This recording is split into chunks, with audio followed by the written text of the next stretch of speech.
basic backstory is some sort of illness has cropped up and spread like wildfire through the population, turning those who are afflicted into raving psychotic maniacs that just want to attack you until you stop moving.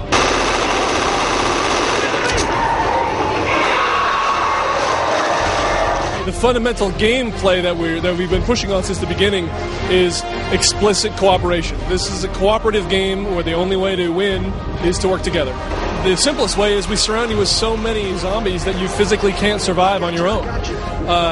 In more detail, there are several layers of game mechanics that directly encourage cooperation. There are several attacks that will completely incapacitate you, and if you don't have a friend around, you're done.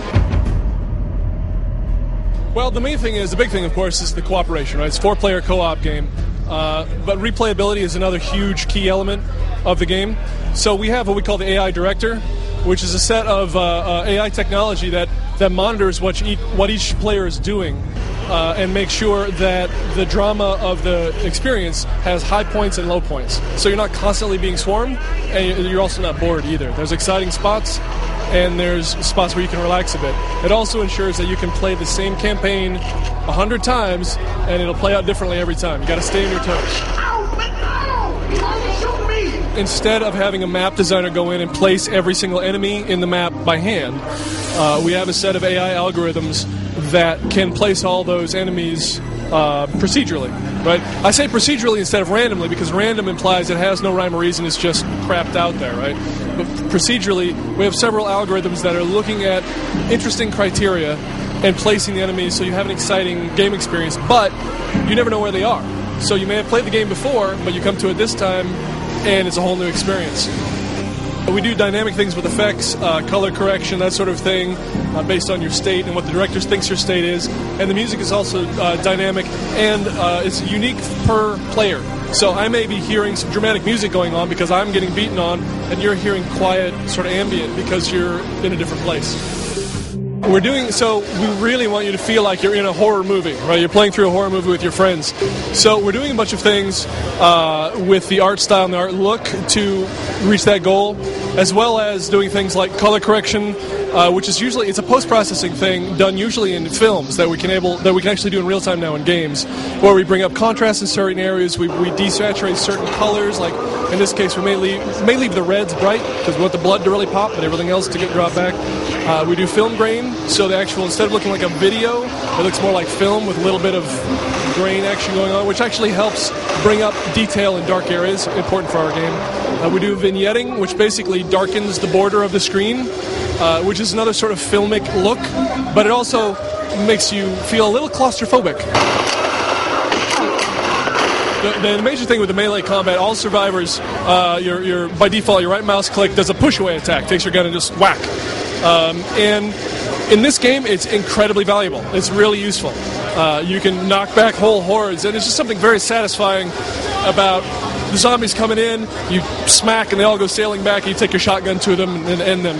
It's something we haven't seen in a lot of other games. We've seen other games that have some sort of melee attack, but ours is a primary function. Yeah, we have a lot planned for after we ship the game. I mean, obviously, it's a Valve game. It's on Steam. We've got a great channel to our community. We've built a bunch of new technology for ease of matchmaking and playing with your friends for this co-op game. And we plan to add a lot of content, continue to add content after we ship. The mode that we're showing today is a pure co-op mode, right? So it's just 4 survivors working against the AI. That let us really focus in on the co-op gameplay and make that tight. However, we have for years had a player versus player, where you can play the survivors or the infected. We're still retaining that, but we're breaking that into a separate mode where we can really focus on the strengths of that mode and really push that so it's as fun as possible for both sides in that situation. Exactly what shape that PvP mode takes, we're still working out. You can play as the zombies, yes.